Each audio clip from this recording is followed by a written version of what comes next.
Everyone, we are just waiting to get our presenter linked in and then we will get started. Oh, I see she has joined us. All right. Well, then I will get this kicked off. Thank you very much and good afternoon for joining us for the second meeting of the Charter Review Committee.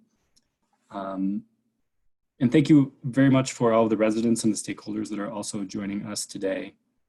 I would like to go over the agenda for today. This meeting is going to largely follow the same format as last meeting. I will say though, we had originally scheduled 2 speakers today and the first speaker unfortunately had an emergency, so he was unable to join us for today's meeting and we were unable to get a replacement presenter on short notice. So this meeting will not go the full time. We will be ending a bit early. I just don't know when. But we will plan on making that time up and even possibly that presentation up at a later meeting. So just some of the meeting mechanics. This should be the same as last time, but just so you all know, we did upgrade to Zoom webinars. So hopefully we do not have the issues that we experienced with the first meeting with some guests coming in and creating intrusions. And again, all comments can be emailed to charterclerk@denvergov.org. We have people watching the inbox and we have people watching the chat as well. All meetings are recorded and will be added to the committee's webpage so that you can review them at a later date. And if you're a panelist, please mute yourself when you are not speaking. All right, public comments, just so you know, we did receive 15 public comments in between last meeting and this one, and we have passed all of those comments on to the committee members.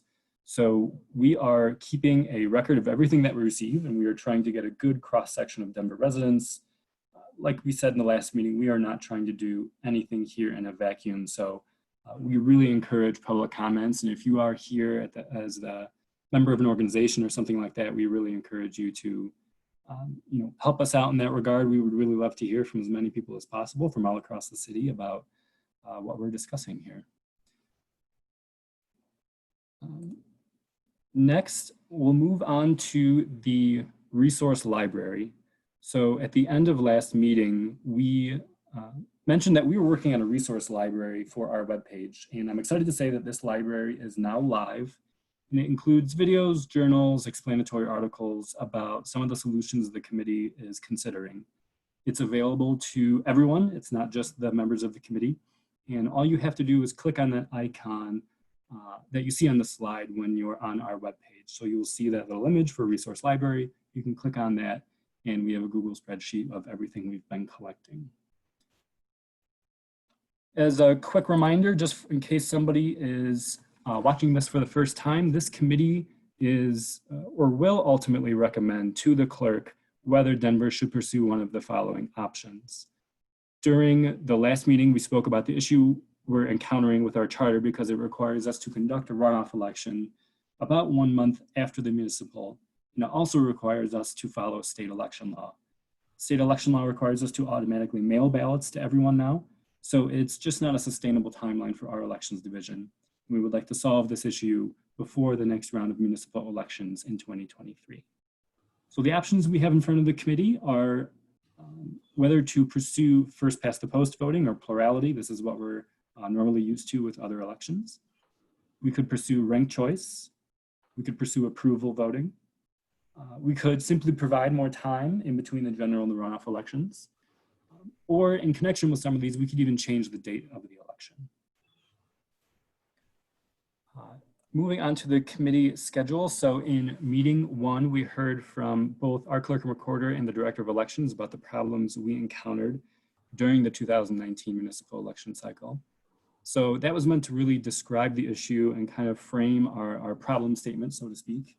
And that brings us to meeting number 2. And we will help provide you with some really good information about elections in the post office, and we will need to consider this relationship between the post office and election administration if you as committee members recommend a new timeline for our elections. And then we are going to take a break for the presidential election, so we will not meet actually in October and November. Our elections division will be very busy, obviously, and we want to make sure that they're concentrating on that. Everyone here has kind of touched elections in some way, so we just don't want to intrude on the work that needs to be done. So in December, for meeting 3, we are going to pivot towards some of the solutions that you have in front of you. So in meeting 3, we'll have presentations from other municipal clerks in Colorado about possibly moving the elections to November. There are some municipalities that have recently done this, and so we want to bring those folks in to present and say, share their experience, talk about what they went through and what it was like to actually move their elections. In meeting 4, we will have presenters talk about ranked choice voting. So we'll have the ranked choice voting for Colorado folks come in. And we will also have election administrators that have recently implemented ranked choice voting to talk about how they've seen it. In meeting 5, we will have presentations about approval voting. So same thing, we'll have the approval voting group come in. They will describe approval voting, and then we are going to invite election administrators too who have recently implemented approval voting. And then in meeting 6, we are going to have discussion and debate. We don't have set presentations right now, but we want to leave it open to committee members if they want to have someone come in and present to the group, or if they have certain topics that they want to discuss and debate. That's where we think meeting 6 will come into play. All right. So that brings us, well, does anyone have any questions before we move on to our presenter?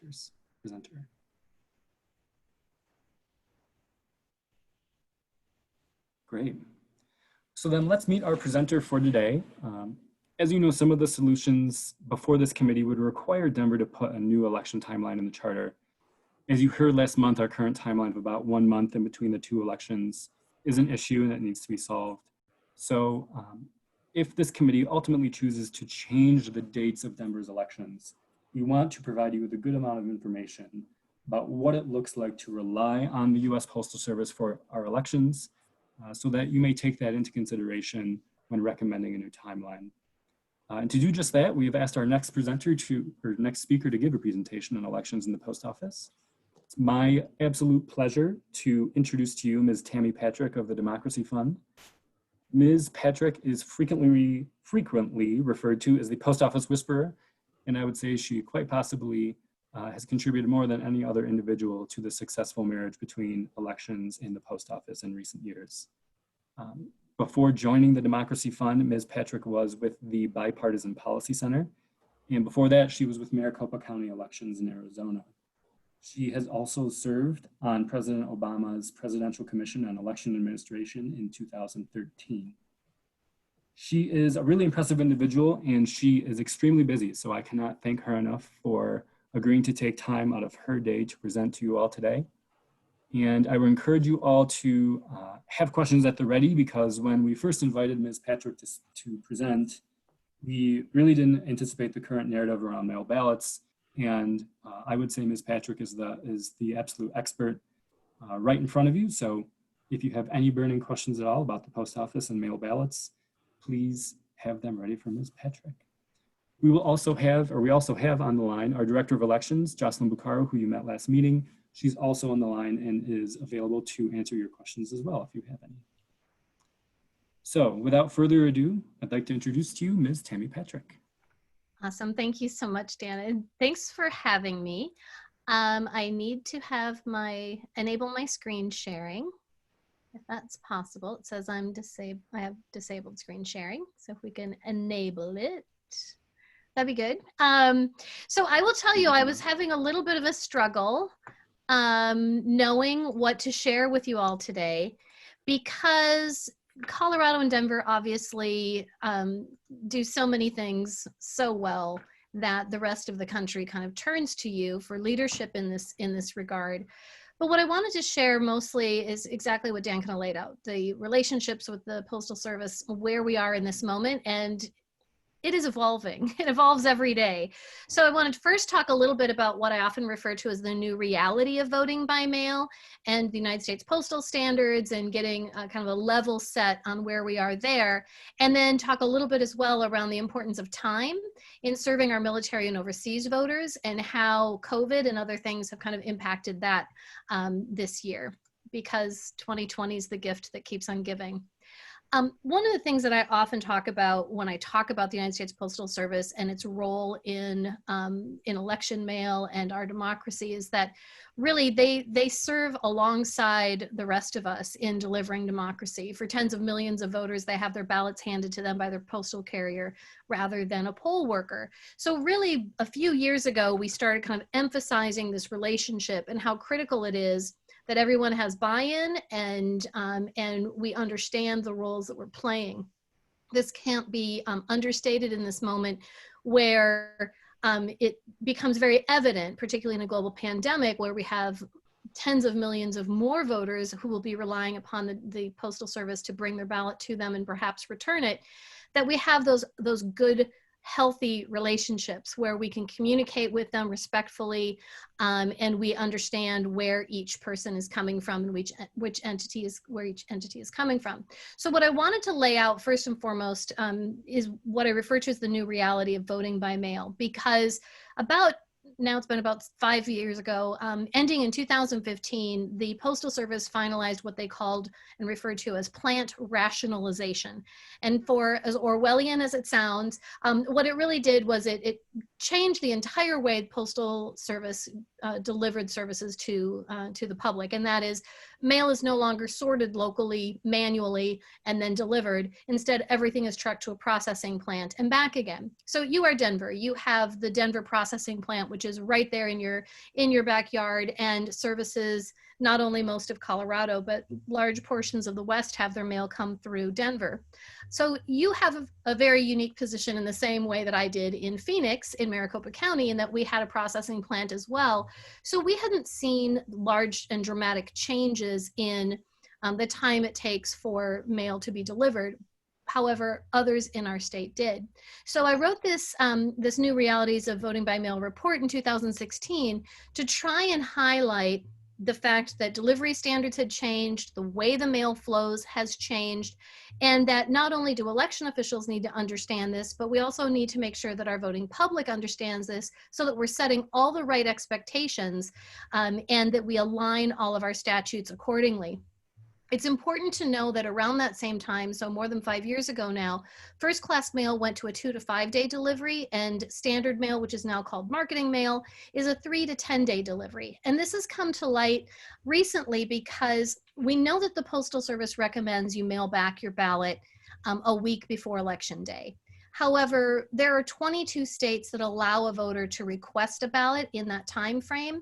And while Colorado is not on this list, it's important to think about it in terms of the whole national narrative around voting by mail, because timing and the services being provided are universal when we talk about the official election mail logo and we talk about prioritization of ballots and some of these other things where it would really impact the states that you see before you. It would still have an impact on Colorado. So this came up recently because there was the discussion with the new Postmaster General, and I'm going to get to him in a minute. It came up, the conversation around marketing mail or standard ballots, or standard mail ballots, and mailing things out at first class. And about a month and a half ago or so, there was a conversation around the delivery, and you get the service that you pay for, that the logo was no longer going to expedite ballots in the way that it has in the past. And I will tell you that the majority of the West, many jurisdictions in the West, mail out their ballots at standard or marketing mail rates because you are right there by the processing plant. You're still seeing a very similar delivery standard, particularly with the prioritization. Well, when the new Postmaster General came in and this narrative started happening, it really confused people. And it confused people to the point that there was all sorts of assertions being made about the Postal Service was raising rates. Or now there's a bunch of memes going around that if you just put your stamp on your envelope, they can't deliver it back to the election official as bulk rate, which all ballots coming back are first class. So in this time where we're getting multiple muddied messages, it was very important that we had a definitive, strong voice supporting all the policies we've put in place for the last decade from the Postmaster General. And unfortunately, some of the confusion was coming from that same individual. So as I mentioned, the Postal Service recommends that the ballots be put back in the mail if you're going to mail them back a week in advance. And one of the things that we're seeing around the country is a renewed interest and a renewed expectation with voters and voter education to make sure that that is well understood. Now, obviously, you've been doing this for a while in Denver and in Colorado. You have robust ballot drop box deliveries and other things. But we still needed to make sure that the national narrative aligns, because when voters turn on the television set and they hear certain things, they may still get confused. And there's always shifting sands and changes that can occur, whether it's through legislation or litigation. So making sure voters understand that if they're going to use a blue ballot box or blue collection box, to make sure they look at the pickup time. We know that for states like Colorado, my former state of Arizona, it's an in-hand state, and ballots coming in after the fact do not count unless, sometimes the UOCAVA military and overseas ballots will, but no one else. So many states have looked at their rejection rates and said, you know what, maybe we should look to a postmark. States that use a postmark have said, you know what, sometimes the postmarks are missing, sometimes they're illegible. Maybe we should either go back to having it be in hand or some other alternatives. And in this moment, there is a lot of litigation around the country. I'm not sure if you have litigation in Colorado around this yet, or if you do, or if it will happen, but it's rampant right now, is in the in-hand states, the challenge of allowing for a postmark. And I think this ties into your greater narrative around how long does it take after Election Day under your existing laws and rules, but what would happen if there were some additional changes around this sort of system. So we know that for those that are going to a postmark, that voters can go into any postal service and ask to have it hand stamped or round canceled and put it in a mailbox to make sure it gets round stamped and gets postmarked. So here's an example from Maryland in the primary of this year, where it in fact was round stamped. So that ballot counted when it may not have otherwise. And because you're so far ahead of the game and have been doing ballot tracking and these other things, other states are trying to catch up, and they're actually leveraging all of that information to make sure that ballots that do come back after Election Day can be counted. So in 2016, then Secretary Husted in Ohio implemented the use and the acceptance of the orange processing marks on the back of the envelope. Those orange processing marks contain the same information as a postmark. So if a postmark is missing, they can go ahead and use this as a data source. So in 2018, Secretary Wyman got scanners for all of the auditors in Washington. That year in Ohio, Cuyahoga County alone was able to count 73 additional ballots just by scanning the orange processing mark when they couldn't read the postmark. So it's all about making sure that voters who have followed the rules as they know it still get to have their ballot counted. And I often liken it, although I think I took the slide out, to that shot that gets off right as the buzzer is sounding. So if the basketball player is at half court and they hit that shot, it may be a little while after the buzzer sounds that the basket is made, but the points still count. And that's kind of the narrative here, is that if a voter puts it in the mail in enough time, and it's a problem with the Postal Service delivering it, that's one thing. And the other question is whether or not voters really understand that they should be mailing it back, if they're going to mail it back, a week in advance, and having really robust voter education around that. Some states have gone so far as to include this in their statutes. So it started in Iowa. Kansas has also kind of codified it in a way that is agnostic to the technology. So instead of just saying postmark, they're redefining a postmark to also include anything otherwise indicated by the Postal Service to have been mailed on or before the close of the polls. And so it allows for the ballot tracking data from the intelligent mail barcode. It allows for those orange processing marks. And I know that you are an enhanced jurisdiction, but I bring that up because it is definitely a conversation that many people are having around vote by mail. So then to get to the heart of the matter of what's going on with the Postal Service, I include this as the second half of 2020 because in the first half of the year, when the pandemic started happening, we were seeing headlines like this, that the Postal Service was not going to survive the summer. Lawmakers were warning it would go bankrupt. At that time, back in March, then Postmaster Brennan sent out a letter to all of the election secretaries of state and election offices and said, we do not expect any kind of disruption or degradation in the services we provide. We are here for you. We are going to continue our dedication to election mail. And then she retired and we had a new Postmaster General came in, and this hit the airwaves and the press back in July on the 14th. And what we're looking at here, if you haven't seen it, there was a document that surfaced in mid-July, and it was called a stand-up talk or a stand-up directive. Now, it lays out in this document, and this is just a small screenshot that's out in the Washington Post article about it, that basically the ethos of the Postal Service was no longer, the mail goes through at any cost. It was the mail may have to wait until tomorrow. And there was a definitive call that there would be no overtime, no late trips. In fact, the very last bullet point says, this might be difficult for employees to leave the mail behind temporarily, leave it behind in the mail in the workroom floor at the docks. So this really made a lot of us bristle to figure out what exactly was happening and what exactly was a stand-up talk. So I will tell you, I reached out to many that I know in the Postal Service because I didn't know what a stand-up talk directive was. And this is what I heard from them. One, at the processing plant in the morning, a stand-up talk, everybody gathers together. They hear this message that's read to them. And B, it is always known and assumed that it is coming from the Postmaster General and the executive office. And C, it is also always known that this is now the rule. And this is what employees have as their expectation moving forward. So we got into this very interesting time where the Postal Service said, we haven't made any official changes, but yet this document was out there and employees were under the understanding that this is what they were supposed to have. So I put together, or asked our comms team to make much nicer, a very ugly graph that I did, what this would mean to election mail.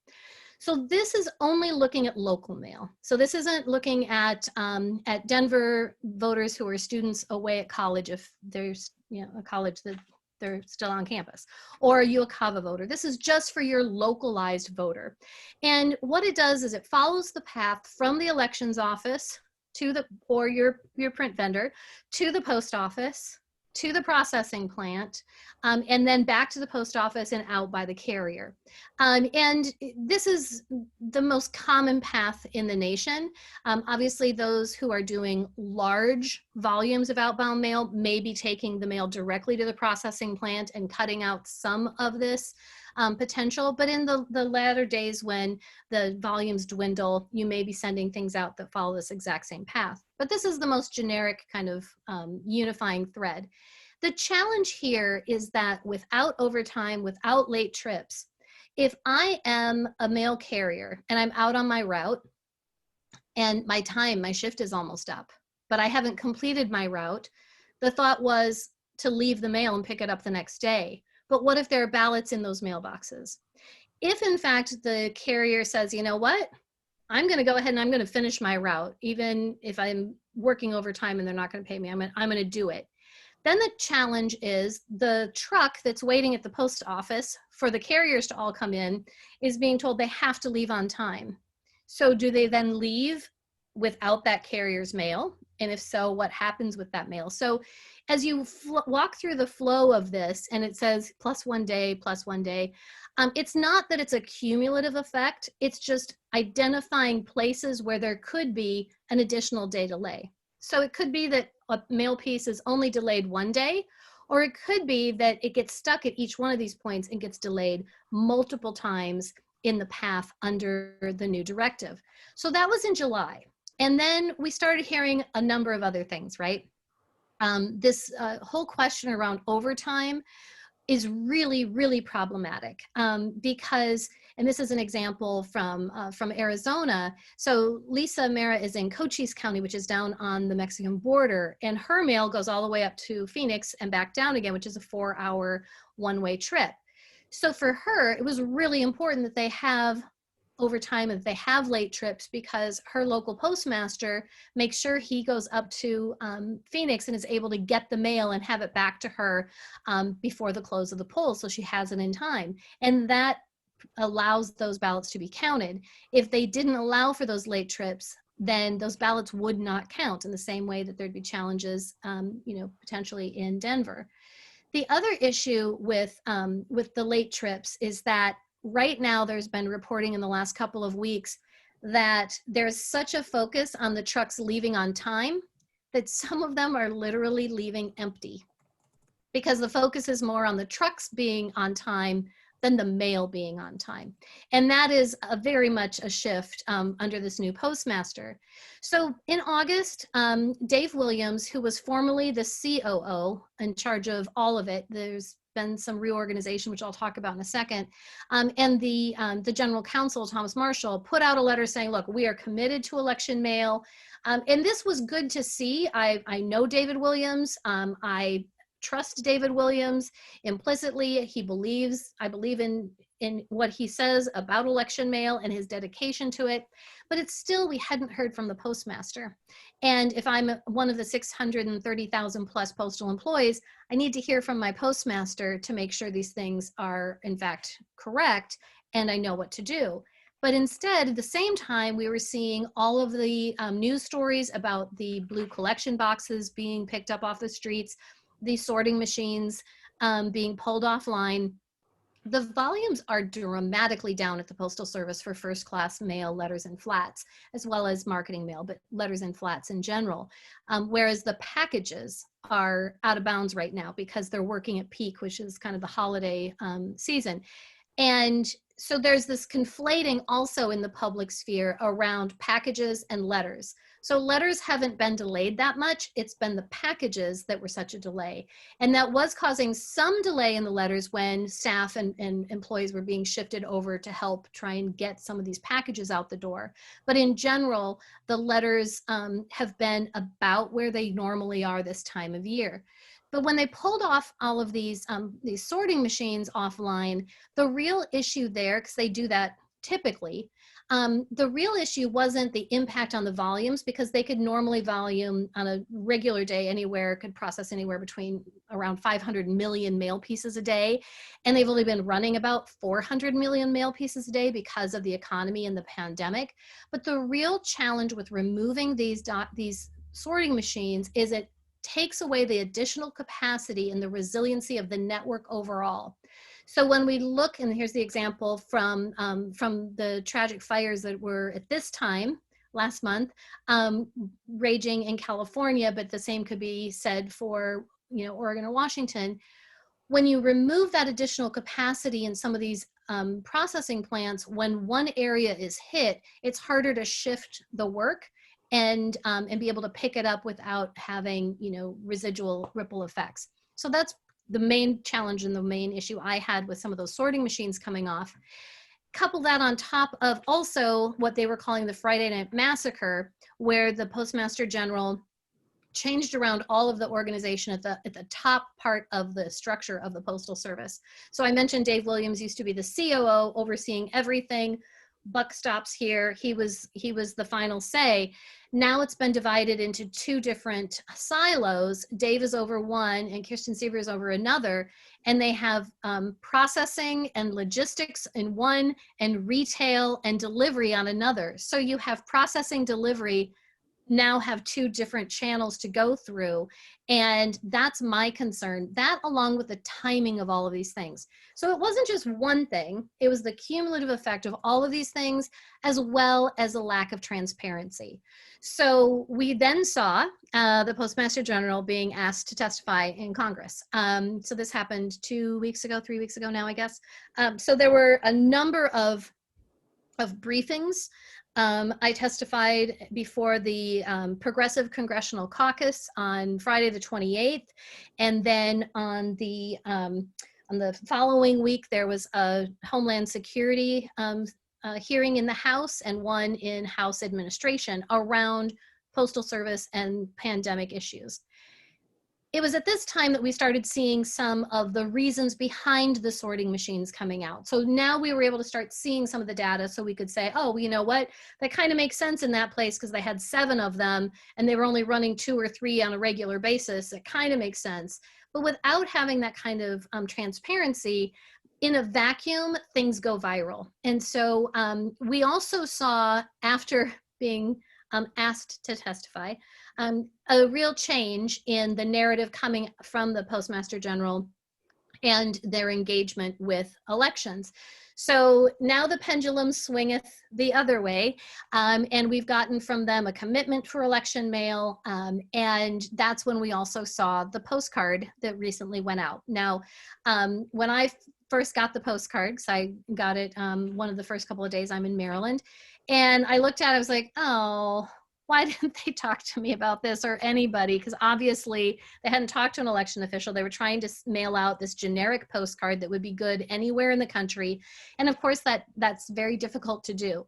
Although I will say that with the addition of maybe 7 or 8 words, it could have been far more palatable across the country than the way that it went out. But I've never seen them do that before. And it was at great cost. And unfortunately, they kind of swung and missed with that particular effort.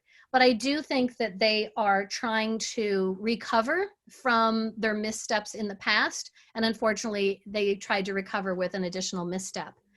The good thing for the election officials on the call to know is that when there are challenges with the Postal Service locally that you can't get resolution, there's always the ability to put that information into electionmail.org. So that is an ongoing, oops, went backwards, an ongoing effort where if you have information or problems with delivery delays or caste certification, postmarking, any challenges that you have, you can put it in and it will go directly into the Postal Service's website.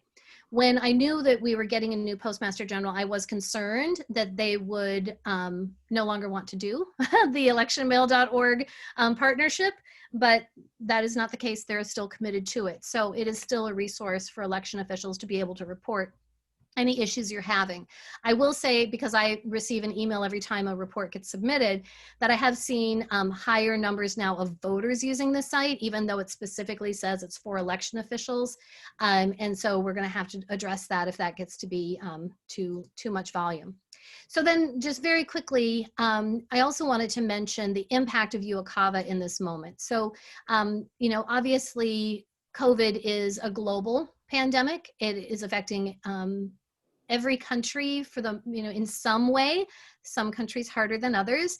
And so we know that the voters who are overseas are there for a variety of reasons. And while we have some limited travel and some limitations on the number of people who might be traveling internationally, we still have large volumes of voters who are overseas.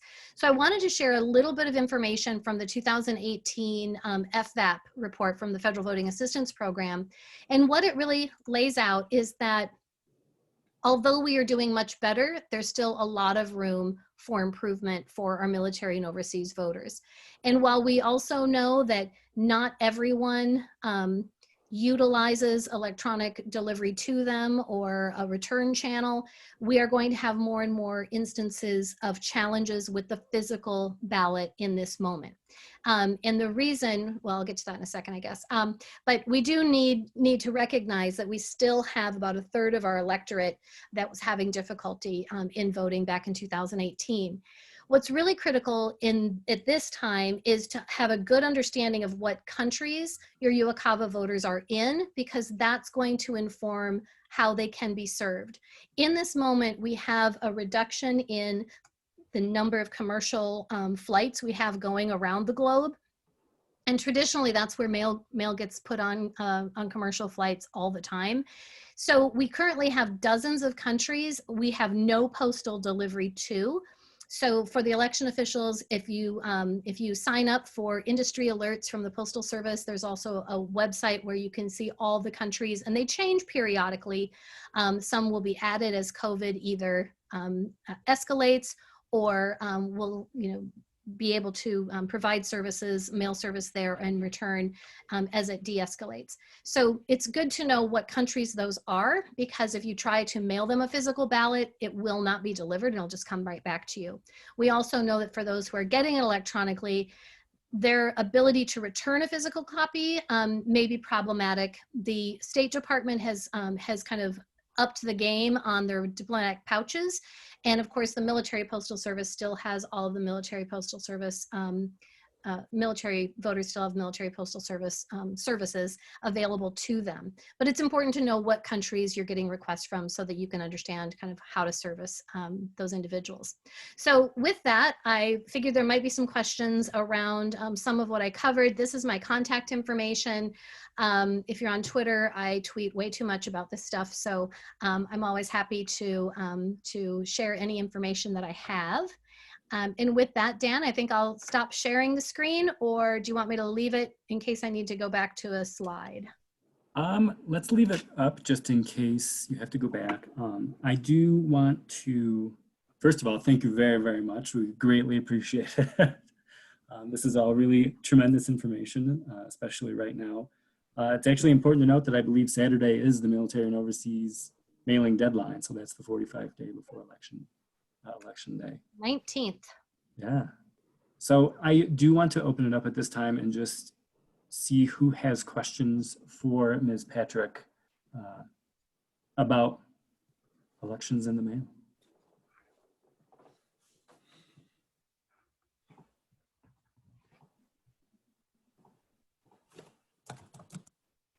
It's a riveting topic, I will tell you that.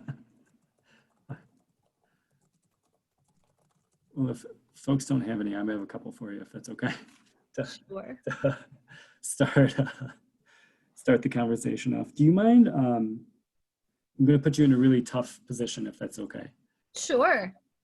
Do you mind trying to forecast a little bit about, what you see with the post office, the changes that you think might be coming, maybe, or just how the relationship between elections and the post office is going to go? Obviously, it's been a bit more up in the air, I think, than we are used to, but I just wondered if you had any sort of... Absolutely. So I may have just had this exact same question posed to me about an hour and a half ago from the Wall Street Journal. So I have an answer. Here's part of the challenge is that the relationship has become tumultuous with the executive office, and that's the office of the postmaster. And it has become tumultuous not just with election officials and the general public, but also with all of the unions of employees and others. So I think what we have is a situation where for the first time in quite a while, the postmaster came in from outside of the organization. Postmaster Brennan had an illustrious career in the post office, was there for almost 4 decades, came up through the ranks, as did her predecessors for quite some time. So when a new individual comes in, the Postal Service is, first Postmaster General was Benjamin Franklin. They've been around for a while. And if you think about an organization that's been around that long, it's kind of like living in a house for a long period of time. You accumulate a lot of things, and the rules and regulations around postal delivery are vast and they are deep. And so to change anything there quickly is normally under the normal paths to make change, normally takes time. And so when I heard that the former postmaster was leaving along with the deputy, I was very concerned. And I said, I'm worried about this. We're a couple months out from a presidential election. And everybody said, oh, don't worry about it. They can't change delivery standards because you have to go through the PRC, the Postal Regulatory Commission. They can't change the prices quickly because that also has to go through the PRC. There's all of these channels in place to make sure that as this monument, this large ship gets turned, it turns slowly. But what we didn't expect was that changes would occur outside of the norms. So making these changes to no overtime and others, which I will tell you the unions are challenging because it affects their bargaining agreements and everything else. So I think that's part of the other challenge here, is that not only did the postmaster get hauled into Congress, which I don't know if he knew that was part of the job or not, but it also, there's accountability to all of the employees, and there are many of them. So that's with the executive branch. But what I'm hearing all across the country, and I don't know if you're experiencing this in Denver, is that at the state and local level, even at the regional level, they're hearing the same commitments from their postal contacts. They're seeing the same level of service and commitment that they've seen in the past, in as frequently as the states that had primaries, just in August and September.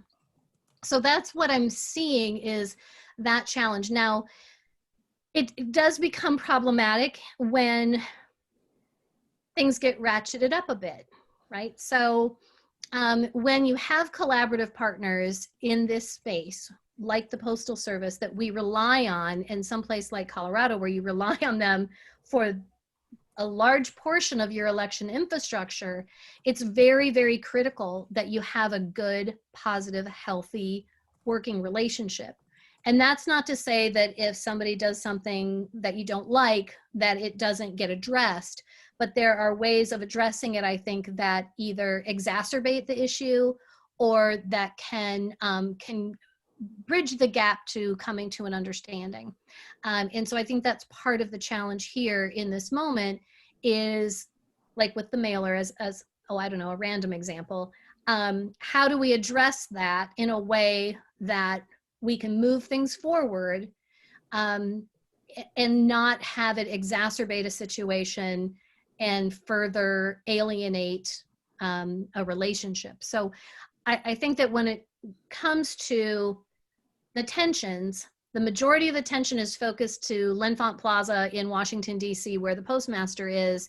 But from what I'm hearing all across the country, and again, if this isn't what you're seeing in Denver, I'd love to hear about it.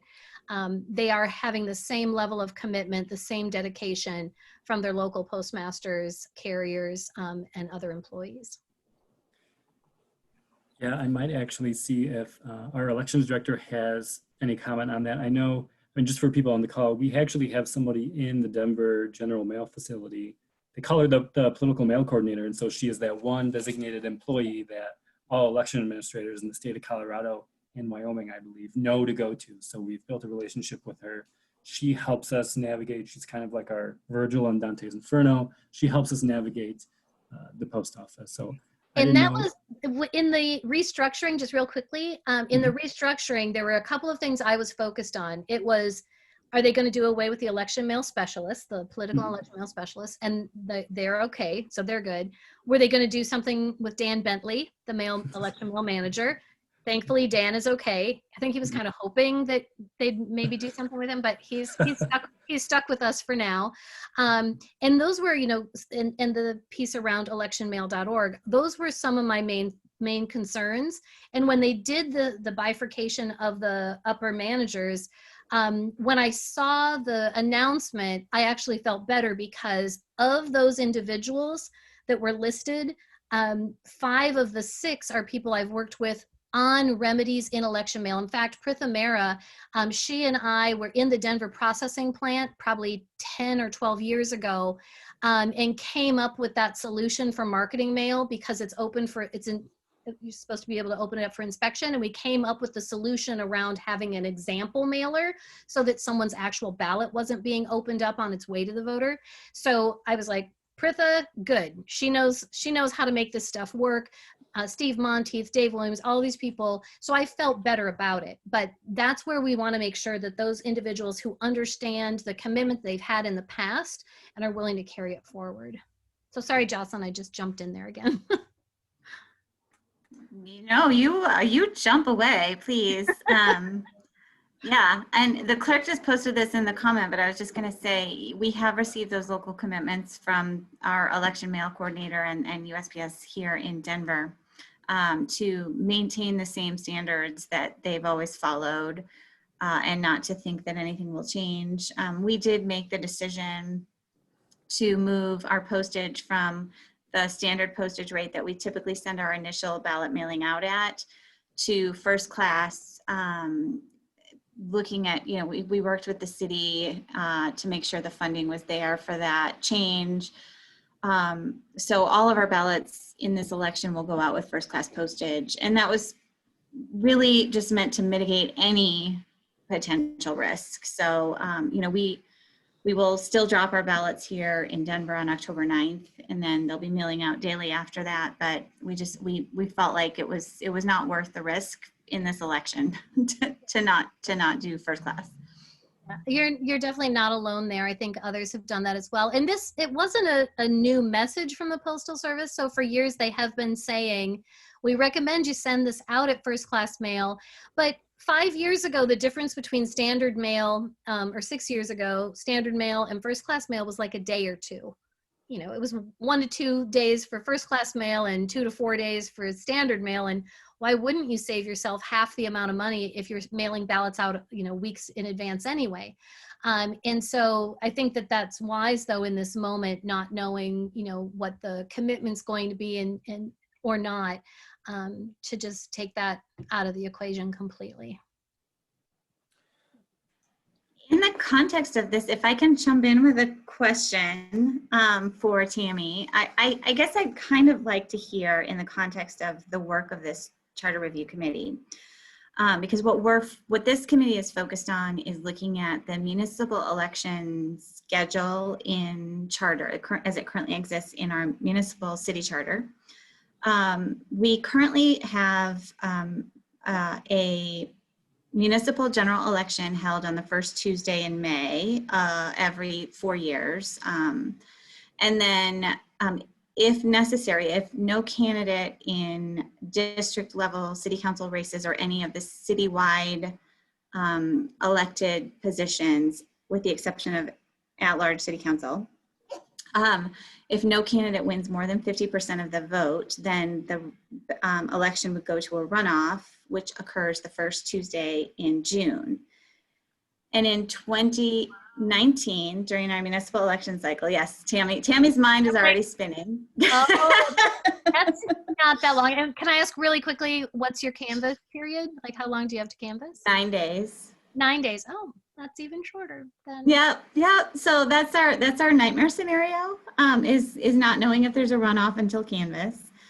But in 2019, last year, we actually had the shortest window possible between the municipal general and the runoff election, which was exactly 4 weeks. And we had a citywide runoff election in 2 races, including our clerks and the office and the mayor, both went to a runoff.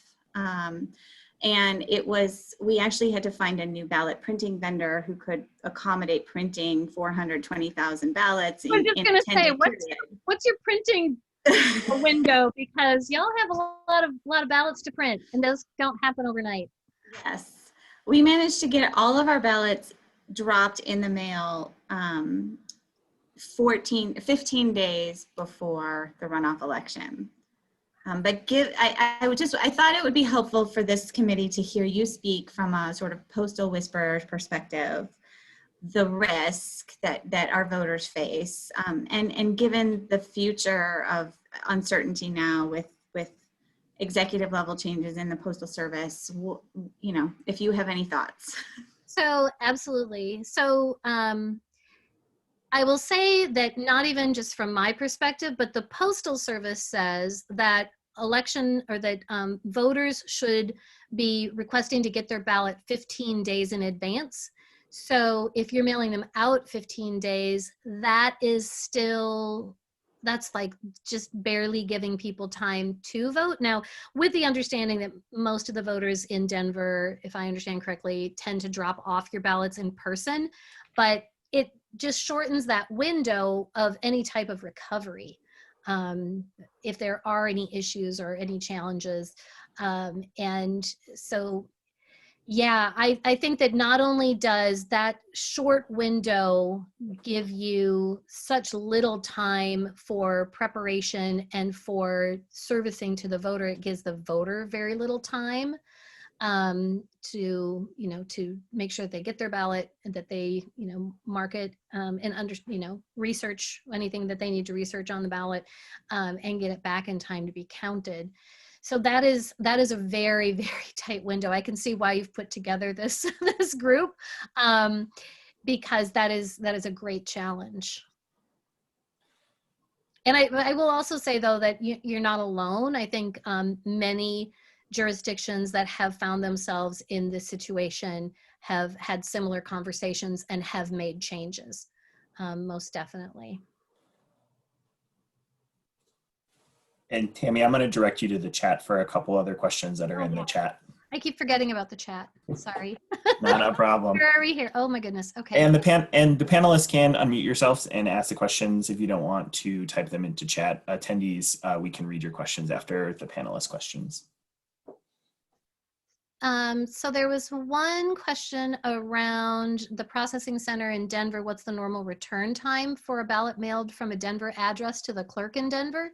Hopefully not a week. Do you return your ballots prepaid business reply mail by any? No, so there's postage has to be ascribed to them. Okay. And I say that because more and more jurisdictions are going to the prepayment of ballots upon return, and that can actually add additional time. So on the one hand, some people like it because it means the voter doesn't have to put a stamp on it. But on the other hand, the postage still needs to be ascribed to the account. So that can take additional time. So yeah, the first class delivery is standard is 2 to 5 days. And even with the processing plant right there, that's still what they say is their delivery time. I would be surprised if in reality it was taking that long because the plant is so close. But they, the Postal Service tries to stick to working within their delivery standards, and they don't always make them. But I would say at least 2 to 5 days. And that's where the challenge is it's hard for voters to have the right expectation. Particularly if you go to the Postal Service's website, it still says first class delivery is like 1 to 2 days. So that's part of the challenges.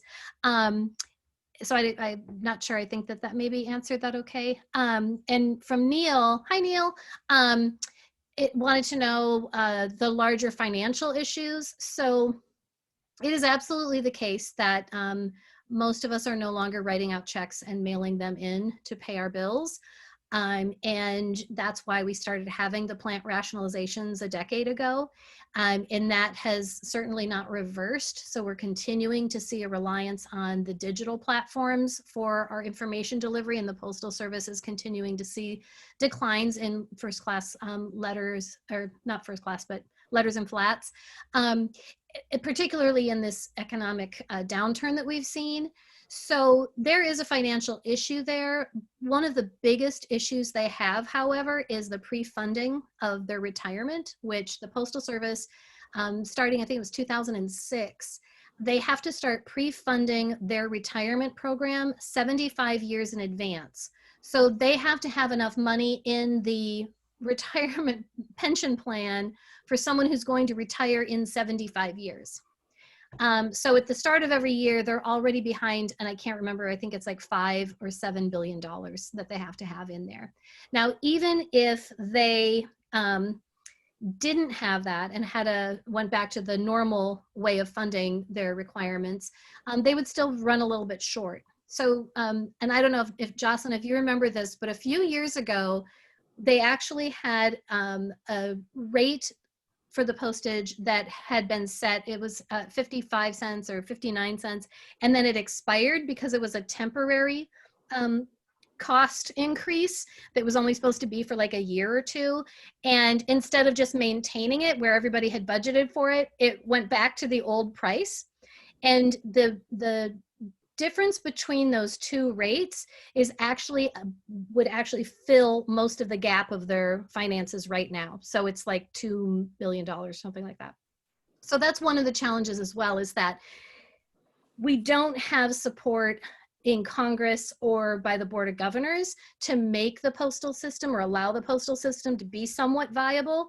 But we also know that the Postal Service is one of the only parts of government that we expect to turn a profit. We don't expect that of the VA. We certainly don't expect that of many of the other branches of government.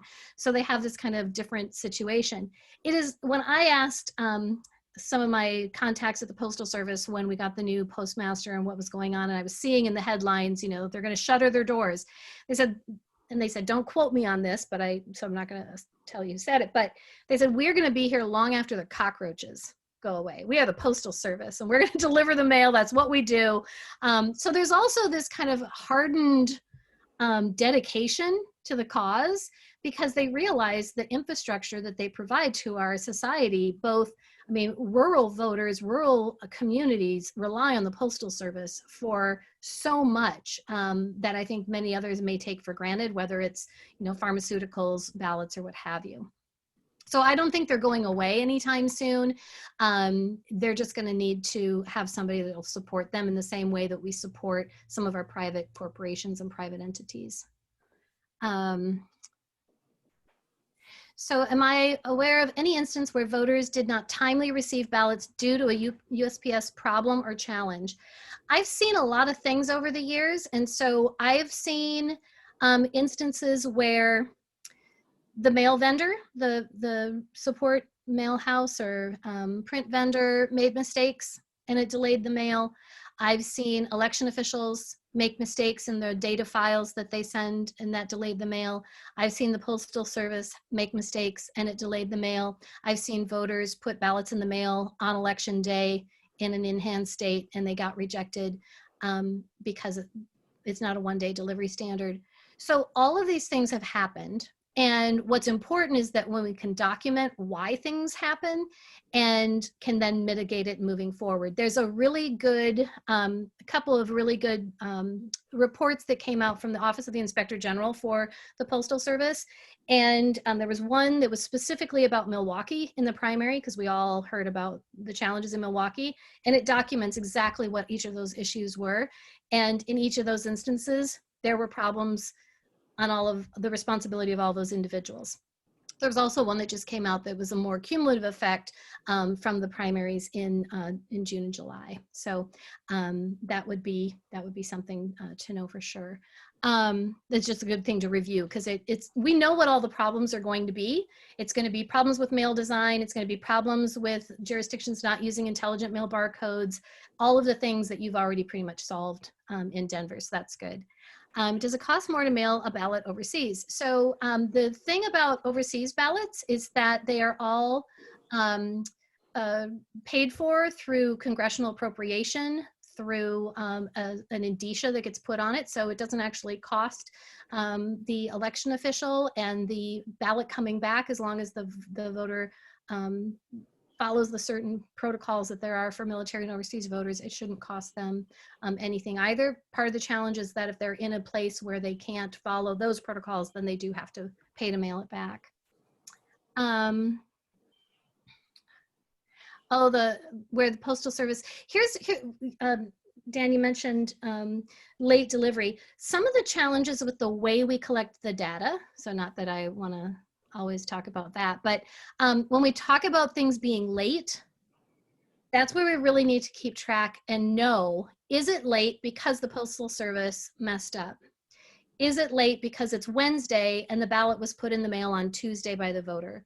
Or is it late because it was mailed 2 weeks ago and it took 2 weeks to get there and it still came in on Wednesday instead of Tuesday by election day? So when we talk about latency, it's a real challenge, particularly in other states where they do allow for a postmark. So is it late because it didn't have a postmark, in which case that's the fault of the Postal Service if it was mailed on time, or because the postmark was illegible, whatever. So when we talk about lateness, it can be a real challenge. There's an example that I like to share from Virginia in 2017, very close race there. It ended up being a tie, and they, I think, drew straws or played, high-low or what have you.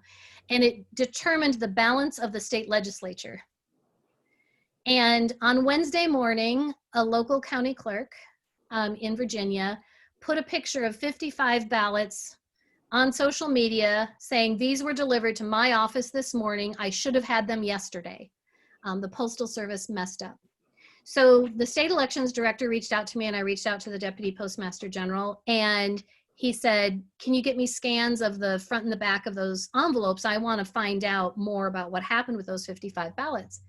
The clerk, so I went through the state elections director. He asked the clerk for him. The clerk said, no, I'm not going to do that. I've already turned him over to the courts, because in Virginia, any discrepancy goes to the courts to decide. And so I thought that was odd that he didn't want to share with us the scans.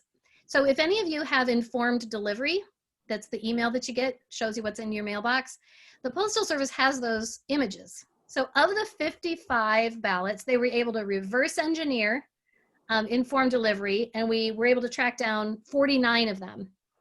Of the 49, 46 of them were mailed on Monday and Tuesday. So they were mailed within 1 to 2 days and got delivered on Wednesday. So they absolutely were mailed too late and were delivered within the delivery standards. But what was more interesting is that those envelopes never said anywhere on it that it was a ballot. It didn't have the official election mail logo. And it was the only county in Virginia that had an issue with ballots coming in late, because the rest of the state was using ballot tracking as a pilot, and that county clerk said he wasn't going to do it because he didn't want to do it. And so all the other counties, processing plant sweeps, you could see it was a ballot. They could find the ballots, except for his.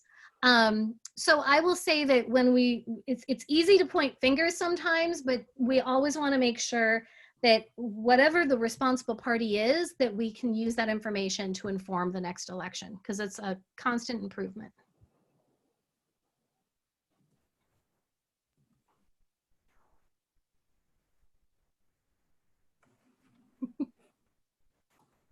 I don't know, Andy, if there are other questions you're sitting on from attendees, but I had one last question, or at least request of Tammy, if that's okay. Sure. Do you mind explaining the regulatory council? Just because I think sometimes a lot of people say, well, why can't the post office just raise rates? Or like, why can't some of these decisions be made quickly? So do you mind just explaining that process, if you don't mind? So I am probably the worst person to describe that. So I have thankfully not had to deal with a lot of that portion of it. So I've never met anybody on the PRC. It was only recently that I've ever talked to anybody even tangentially related to the Board of Governors. So I'm probably the worst person to go through and try and explain that.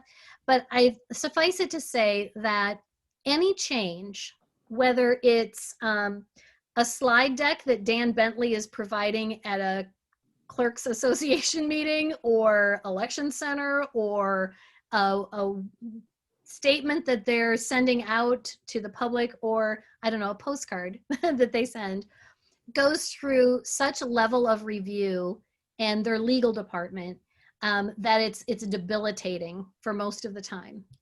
So that's why when we have election official conferences, back when we used to do those things, Dan Bentley and I tend to partner, because he has to do the slide deck that has all the sanctioned language on it, and quite frankly, it's kind of like word slaw, because it's all just DMM, their manual kind of lingo, and then I tend to translate it for like real language that we all understand, and why we care that this is what this is saying.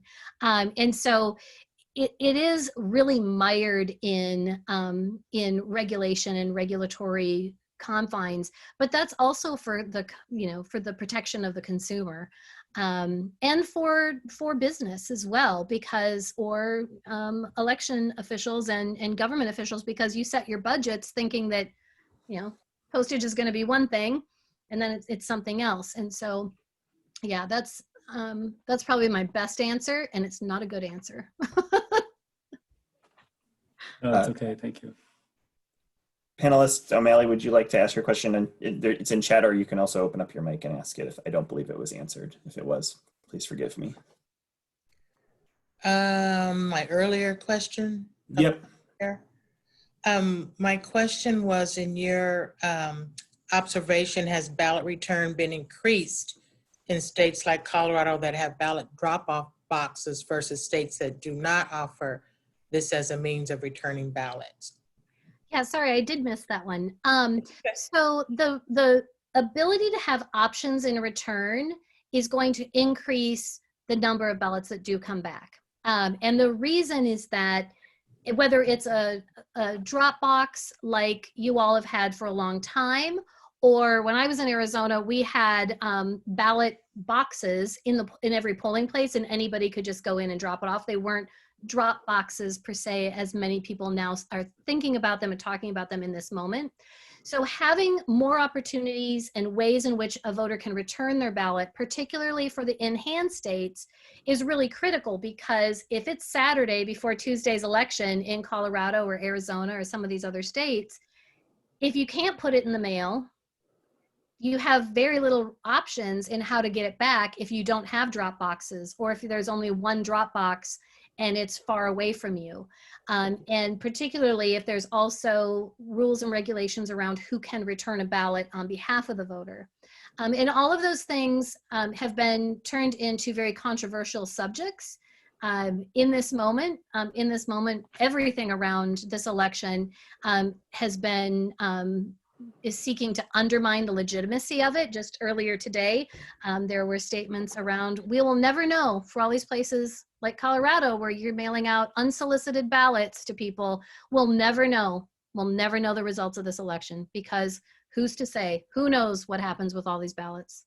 Well, you know exactly what happens with every single one of them. You know which ones were not returned. You know which ones were returned that missed a signature, that had a signature that was cured, that every single piece of that. But because it's all so controversial and it's all being talked about in this way that's bringing everything into question, even implying that you're going to get COVID from a drop box because anybody could do anything to those drop boxes, that's really problematic. And so we need to make sure that voters have as many options as we can offer them under state rules, and that they know what those options are, and then they can make informed decisions on what is safest for themselves and their families and how they want to interact with the franchise. So I think that it's having drop boxes, but it's also allowing for other options, like allowing for a postmark, like prepaying ballots, some of these other things. If I can add to your answer, Tammy, too, for this question, I would say that there is some evidence, even regarding prepaid postage or business reply as a way of providing prepaid postage, that I believe when the state of Washington switched from not providing that postage to providing the postage, they saw, because they also have lots of drop boxes in their counties, they saw almost a reversal in the number of ballots returned by mail versus returned at their drop boxes. I think they were similar to our numbers, with about 60% return, 60 to 80% returned at drop boxes, and then that flipped to 60% returned by mail versus drop boxes. I'm not sure if that gets to your question or if that was part of your question, but I do think, I'd love to hear Tammy talk about whether or not you've seen any evidence that there's an increase in rejection rates. I don't know if Washington is an in-hand state or a postmark state. They are one of the most lenient around postmarks. So they allow for the postmark, the orange processing mark, the intelligent mail barcode data, and if none of that is present, they'll go with the date that the voter signed the affidavit. So they are the most kind of, along with California now offers some of those other options as well, but I think Washington was the first one to really be all-encompassing. And it's interesting. So when I was in Maricopa County, we also saw the vast majority of our voters dropping off ballots. We started prepaying ballots back in, I think it was like 2007, 2006, 2007, something like that. Because ballots were being returned to voters for insufficient funds. And that is a very costly situation to find yourself in as an election official. And so at that time, our county recorder, who was a Republican, was like, we need to invest in this. Maybe voters will continue to drop it off, which we didn't see a marked change. It didn't swing the pendulum like it did in Washington. And it'll be interesting in this year, though, to see if there is a change because of COVID. And they also now in Maricopa and other places have started adopting drop boxes along the same way that you all and Washington and Oregon have been doing them as well, because we didn't have those in quite the same way.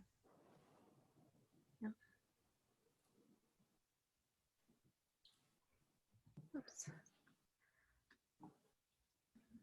All right, well, I'll just check in with Andy one last time to see if there's anything else he's sitting on.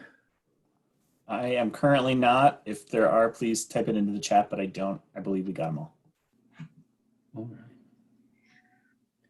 Well, Tammy, thank you very, very much. I will never be able to thank you enough for spending almost 90 minutes with us to talk about the post office. We greatly appreciate it. It's always awesome to hear you talk, just because you have so much info.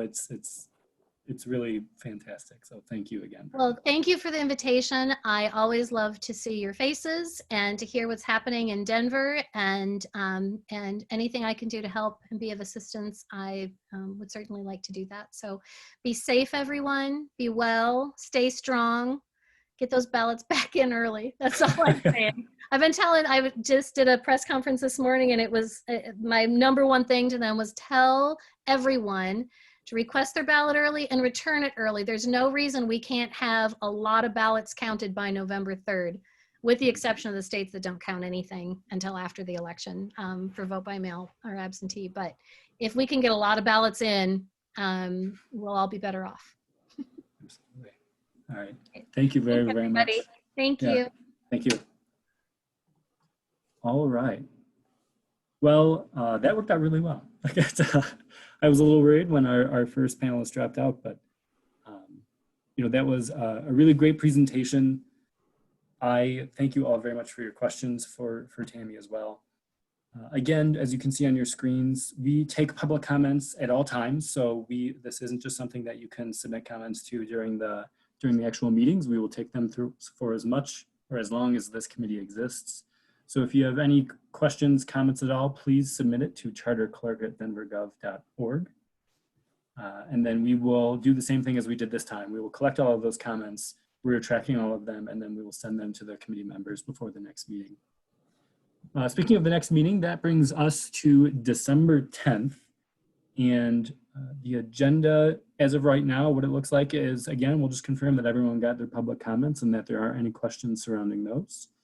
And then we are going to have presentations by other municipal clerks in Colorado who have seen their jurisdiction move from a spring election to a November election. And they're going to talk about their experiences, what it was like to go through that, so that if that's something this committee recommends, we all kind of know what we're getting in for. And then we'll go through public comment, committee member discussion, and I left December in there. And then we'll confirm our January dates for the next month. Does anyone have any questions or thoughts or concerns they'd like to share? Hey, Dan, this is Stephanie O'Malley. I just have a couple of questions moving forward. Some of the comments and what has been shared the first two meetings. I think it would be helpful for this committee to understand some more data with regards to voters that perhaps, were disenfranchised as a result of the short turnaround period in the runoff election. Because as I understand, some of the things that your office has shared is that 30-day window is very confining. And I'd like to understand, confining for whom? Is it the voter that's being stressed by the 30-day time frame, or is it the elections division that's being stressed by the 30-day time frame, or both? But I wanna learn more about just exactly what that looks like. If you can share some more about those things. Absolutely. So I tell you what, sorry, I cut you off. No, you didn't. Oh, no. I will connect with, we'll connect with Jocelyn, and maybe we'll have some data ready to go for you for the next meeting. And we can even, switch the agenda around a little bit too, just to get some information out to you so that we can get all that answered. Great, thank you.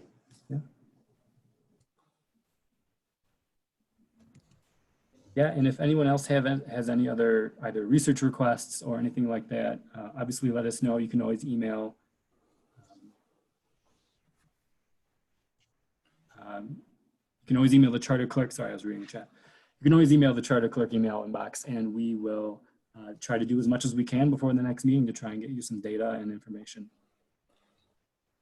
And Dan, this is Andy. Just to add into that, if anyone that's an attendee or panelist would like information added to our research library, you can also email it to the charter clerk email address. We vet it, making sure it's, it's researched. It's just not, personal opinion pieces, but we aim to provide as much information without bias. So if you do have resources that aren't included in the current document, please email the charter clerk email, and we will make sure that it's updated as we go.